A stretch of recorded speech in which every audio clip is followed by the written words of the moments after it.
আলাইহি সাল্লাম হাদিসে পাকের ভিতরে বলেন, মান আহাব্বা সুন্নতি ফাকাদ আহাব্বানি ওয়া মান আহাব্বানি কানা মাই ফিল জান্নাহ।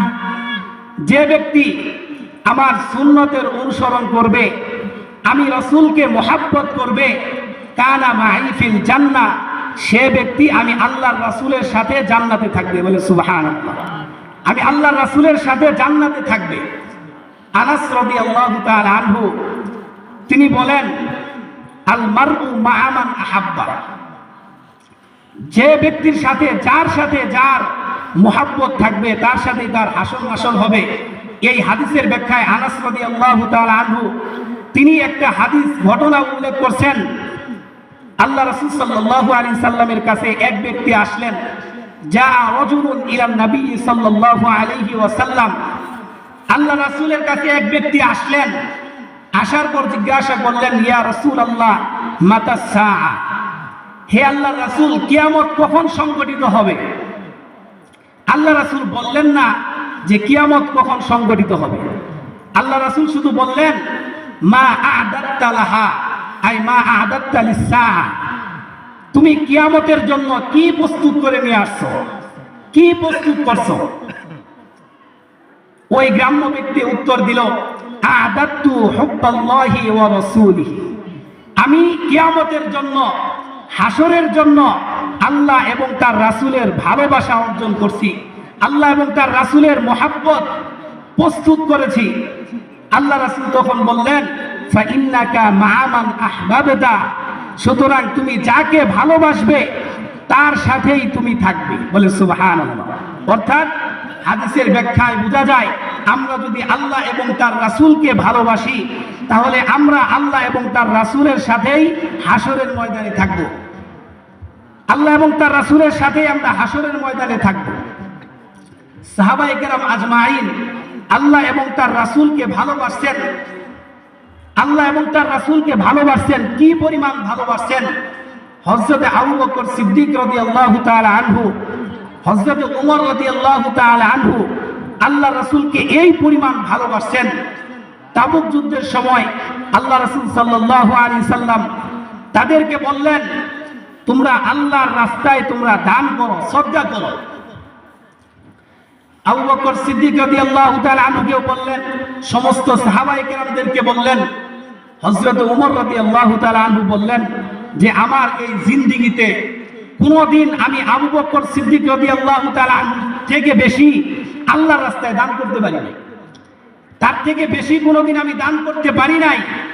সুতরাং আজকে যেহেতু সম্পদের ব্যাপারে আসছে, ওমর রাদিয়াল্লাহু তাআলা আনহুর অনেক বেশি সম্পদ ছিল, আজকে যেহেতু সম্মানের কথা সম্পদের ব্যাপারে আসছে, তাহলে আজকে আমি এই পরিমাণ দান করব যে আবু বকর সিদ্দিক রাদিয়াল্লাহু তাআলা আনহু থেকে বেশি দান করব। কারণ আবু বকর সিদ্দিক তিনি এত ধন সম্পদের অধিকারী ছিলেন না। এখন আল্লাহ রাসূল সাল্লাল্লাহু আলাইহি সাল্লামের কথায় তারা দুইজন যার যার বাড়িতে চলে গেলেন। হযরত ওমর রাদিয়াল্লাহু তাআলা আনহু তিনি বাড়িতে যাওয়ার পর তার যে সম্পদগুলো ছিল দুইটা ভাগ করলেন। তার সম্পদকে দুইটা ভাগ করলেন, এক ভাগ আল্লাহর রাস্তায় দেওয়ার জন্য, আরেক ভাগ তার নিজের জন্য রাখার জন্য। তিনি এই সম্পদ নিয়ে যখন আল্লাহ রাসূল সাল্লাল্লাহু আলাইহি সাল্লামের কাছে আসলেন, আল্লাহ রাসূল সাল্লাল্লাহু আলাইহি সাল্লাম হযরত ওমর রাদিয়াল্লাহু তাআলা আনহুকে জিজ্ঞাসা করলেন, হে ওমর তুমি কি নিয়ে আসছো?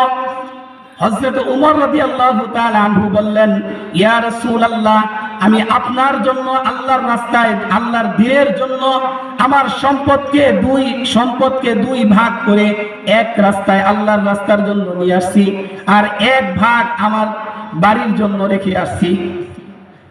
হযরত ওমর রাদিয়াল্লাহু তাআলা আনহু তিনিও তার সম্পদগুলো আল্লাহর রাস্তায় নিয়ে আসলেন। দুইজনের ভিতরে প্রশ্নের ভিতরেও আল্লাহ রাসূল একটু তারতম্য করলেন। ওমর রাদিয়াল্লাহু তাআলা আনহুকে জিজ্ঞাসা করলেন, তুমি কি নিয়ে আসছো?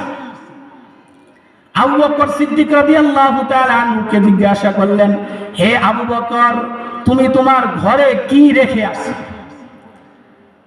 ওমর রাদিয়াল্লাহু তাআলা আনহুকে বললেন, তুমি কি নিয়ে আসছো? আবু বকর সিদ্দিক রাদিয়াল্লাহু তাআলা আনহুকে বললেন, তুমি কি রেখে আসছো? আবু বকর সিদ্দিক রাদিয়াল্লাহু তাআলা আনহু কি জবাব দিলেন? তার আগে আমরা আবু বকর সিদ্দিক রাদিয়াল্লাহু তাআলা আনহু এক কন্যা সন্তান হযরতে আসমা রাদিয়াল্লাহু তাআলা আনহা তার কথা শুনি। আল্লাহ রাসূল সাল্লাল্লাহু আলাইহি সাল্লাম যখন হিজরতে চলে গেলেন, আবু বকর সিদ্দিক রাদিয়াল্লাহু তাআলা আনহুকে সাথে নিয়ে গেলেন। এখন আবু বকর সিদ্দিক রাদিয়াল্লাহু তাআলা আনহু হিজরতে চলে গেলেন, আসমা রাদিয়াল্লাহু তাআলা আনহা এবং তার মাকে রেখে গেলেন। আবু বকর সিদ্দিক রাদিয়াল্লাহু তাআলা আনহুর পিতা আসমা রাদিয়াল্লাহু তাআলা আনহাকে জিজ্ঞাসা করলেন, হে আসমা, তোমার পিতা তোমাদের জন্য কি রেখে গেছেন? আসমা রাদিয়াল্লাহু তাআলা আনহা বললেন, দাদা জান, আমার আব্বা আমাদের ঘরে যথেষ্ট পরিমাণ রেখে গেছেন। আবু বকর রাদিয়াল্লাহু তাআলা আনহুর পিতা তিনি চলে গেলেন। কিছু দূর যাওয়ার পর তিনি চিন্তা ভাবনা করলেন, আমার ছেলে আবু বকরকে তো আমি ভালোভাবেই চিনি, সে ঘরের ভিতরে কি রেখে যেতে পারে। তিনি তারপর আবার বাড়ির দিকে ফিরে আসলেন। আসমা রাদিয়াল্লাহু তাআলা আনহাকে জিজ্ঞাসা করলেন, তোমার পিতা আবু বকর ঘরের ভিতরে তো যথেষ্ট পরিমাণ রেখে গেছে, কিন্তু কি রেখে গেছে? আসমা রাদিয়াল্লাহু তাআলা আনহা 6 বছরের বালিকা, তিনি উত্তর দিলেন, আমার পিতা আবু বকর সিদ্দিক রাদিয়াল্লাহু তাআলা আনহু আমাদের ঘরের ভিতরে আল্লাহ এবং তার রাসূলকে রেখে গেছে। বলেন সুবহানাল্লাহ। ছোট্ট মেয়ে 4 থেকে 5 বছর বয়স, তিনি বলতেছে যে আমার পিতা আবু বকর আমাদের ঘরের ভিতরে আল্লাহ এবং তার রাসূলকে রেখে গেছে। এখন চিন্তা ভাবনা করেন, 4 থেকে 5 বছরের কন্যার যদি জবাব এইটা হয়, আবু বকর সিদ্দিক রাদিয়াল্লাহু তাআলা আনহুর জবাবটা কি হতে পারে? আবু বকর সিদ্দিক রাদিয়াল্লাহু তাআলা আনহুকে জিজ্ঞাসা করলেন, হে আবু বকর, তুমি ঘরের ভিতরে কি রেখে আসছো? আবু বকর সিদ্দিক রাদিয়াল্লাহু তাআলা আনহু বললেন, ইয়া রাসূলুল্লাহ, আল্লাহর কসম করে বলি, আমার ঘরের ভিতরে আল্লাহ এবং তার রাসূলকে ছাড়া আর কোনো কিছু রেখে আসি নাই। বলে সুবহানাল্লাহ। তার ঘরের ভিতরে আল্লাহ এবং তার রাসূলকে ছাড়া আর কাউকে রেখে আসে না। চিন্তা ভাবনা করেন, তারা আল্লাহর রাসূলকে কি পরিমাণ ভালোবাসতেন, কি পরিমাণ ভালোবাসতেন। আল্লাহ রাসূল বলেন, মান আহাব্বা সুন্নতি ফাকাদ আহাব্বানি, যে ব্যক্তি আমার সুন্নতকে ভালোবাসে সে আমাকে ভালোবাসে, আর যে আমাকে ভালোবাসে সে আমার সাথে জান্নাতের ভিতরে থাকবে। বলে সুবহানাল্লাহ। এখন আপনি চিন্তা ভাবনা করেন, আপনি প্রশ্ন করতে পারেন, তাহলে হুজুর আল্লাহ রাসূলকে কে ভালোবাসে? তাহলে আমি বলবো, আপনার প্রশ্নের উত্তর আপনার সারা শরীরের ভিতরে আছে। কিভাবে আছে? আপনি একটু চিন্তা ভাবনা করেন, আপনার শরীরের ভিতরে আল্লাহ রাব্বুল আলামিন অনেকগুলো অঙ্গ প্রত্যঙ্গ দিয়েছেন। তার ভিতরে 1 নাম্বার হচ্ছে আল্লাহ রাব্বুল আলামিন আপনাকে নখ দিয়েছেন। আপনি এই নখটা আপনি কিভাবে কাটতেছেন? যদি আল্লাহ রাসূল সাল্লাল্লাহু আলাইহি সাল্লাম যেভাবে আপনাকে নখ কাটতে বলছেন, যদি আপনি সেইভাবে নখ কেটে থাকেন, তাহলে আপনি আল্লাহ রাসূলকে ভালোবাসেন, অন্যথায় আপনি আল্লাহ রাসূলকে ভালোবাসেন না। আল্লাহ রাসূল বলছেন, তোমরা কিভাবে চুল কাটবা, তোমাদের চুলের কাটিংটা কি হবে।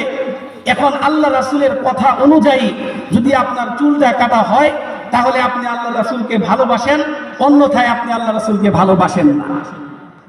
আপনার শরীরের ভিতরে লিবাস আছে, কোন লিবাসটা আল্লাহ রাসূল সুন্নত বলছেন, এই লিবাসটা যদি আপনার ভিতরে থাকে, তাহলে আপনি আল্লাহ রাসূলকে ভালোবাসেন,